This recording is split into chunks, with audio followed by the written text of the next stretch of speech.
Tu attends quoi pour faire ce que Dieu t'a demandé de faire? Est-ce que tu penses que tu as toute l'éternité sur cette terre pour perdre ton temps, pour ne pas obéir à ce que Dieu t'a demandé? Tu penses que toi, tu contrôles le temps, les circonstances, les saisons?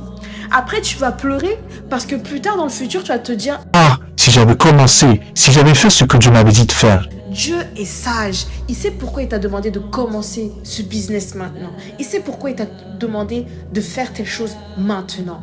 Même si pour toi, ça semble pas être le moment favorable, Dieu sait que c'est le moment favorable. Tu sais, vaut mieux que tu commences quand Dieu te demande de commencer. Parce qu'il place la saison, il place tout ce qui doit être placé pour que ça puisse être facile pour toi. Mais lorsque tu laisses la saison passer, lorsque tu laisses le temps de grâce passer, tu vas commencer à rentrer dans un temps où limite tu vas devoir te battre.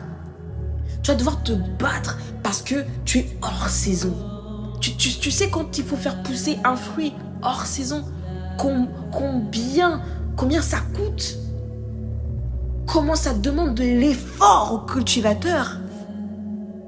On doit mettre tellement de choses en place pour que ce soit possible. Parce que ce n'est pas normal, ce n'est pas naturel. Alors que lorsque c'est la saison, le cultivateur n'a pas besoin de faire autant d'efforts. Ça pousse tout seul. En cette année 2025, ne t'arrête pas. En cette année de 2025, continue. Force, tu es tombé. Et tu te dis, est-ce que vraiment c'est la volonté de Dieu? Est-ce que vraiment j'ai bien entendu Dieu? Est-ce que c'est Dieu qui m'a mis ce plan dans mon cœur? Est-ce que c'est Dieu qui m'a mis ce ministère dans mon cœur? Parce que c'est dur. C'est comme ça.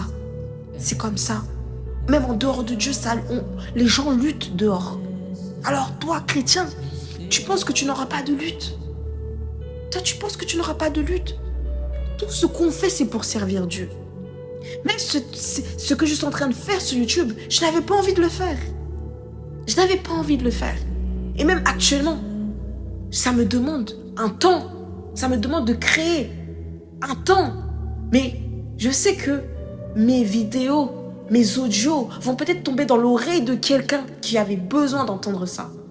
Parce que moi aussi, quand je suis sur YouTube et que je tombe sur la vidéo de quelqu'un que Dieu a utilisé, cette personne qui a été obéissante pour prendre sa caméra et de parler de la part de Dieu, et que mes oreilles entendent cela, et que ça change quelque chose chez moi, ça calme quelque chose chez moi, je me dis, Seigneur, gloire à toi, parce que cette personne-là a obéi. Ne sois pas cette personne à qui Dieu va demander, mais qu'est-ce que tu as fait?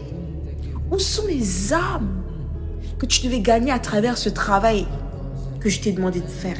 Où sont les âmes que je t'ai demandé de gagner à travers cette chaîne YouTube? Où sont les âmes que je t'ai demandé de gagner à travers ta musique, à travers ce ministère? Où sont les âmes?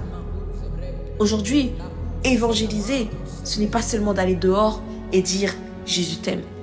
Aujourd'hui, évangéliser, c'est d'aller au travail et se comporter comme un ambassadeur de Christ.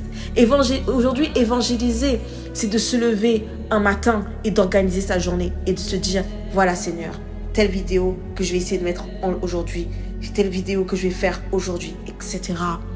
Est-ce que tu approuves? Est-ce qu'il y a quelqu'un qui a besoin de ce sujet? C'est ça, évangéliser. Parce qu'à travers ce que tu vas faire, des gens seront touchés. Des gens seront changés. Et parce qu'ils seront touchés, ça sera plus facile pour eux d'écouter lorsque tu vas parler de Christ. Cette année de 2025, ne sois pas égoïste. Ne sois pas égoïste. Ta présence est une bénédiction pour quelqu'un. Même si ça paraît petit ce que Dieu te demande de faire, c'est important. Car Dieu, le Dieu que nous servons, c'est un Dieu qui est dans les détails. Souvent, on veut chercher Dieu sur la montagne, mais Dieu se trouve bien plus souvent dans les détails. Alors n'oublie pas, lève-toi, porte ta croix, va faire ce que Dieu t'a demandé de faire. Arrête de pleurer sur des bénédictions que tu n'as pas. Peut-être que Dieu ne te donne pas Parce qu'il ne voit pas son intérêt de te bénir avec ça. Parce que tu ne fais pas ce qu'il te demande. Parce que tu ne fais pas. Oui, il y a la prière, il y a le jeûne, il y a les sacrifices, il y a les offrandes, etc. Mais parfois, tu n'as rien. Non pas parce que tu ne fais pas tout cela. Non pas parce que tu pries mal. Mais parfois, tu n'as rien. Parce que tu ne fais rien pour Dieu. Parfois, tu n'as rien. Parce que tu ne sers à rien pour Dieu. Oui, tu viens dans sa présence. Oui, tu es sauvé. Mais tu es égoïste. Tu es égoïste. Alors change. Lève-toi. Parle. Fais. Crée. Construis. Et n'aie pas peur. Parce que si tu as reçu une parole, je te dis, si tu as reçu une parole qui vient de Dieu, je peux t'assurer que si tu marches sur cette parole, même si c'est difficile, tu vas réussir. Même si c'est compliqué, tu vas réussir. Parce que tu as une parole de Dieu. Et Dieu combattra pour toi. Parce que tu es en mission pour lui. Tu vas avoir la victoire. Tu vas avoir la victoire. Tu vas avoir la victoire. Ne lâche pas. Ne lâche pas.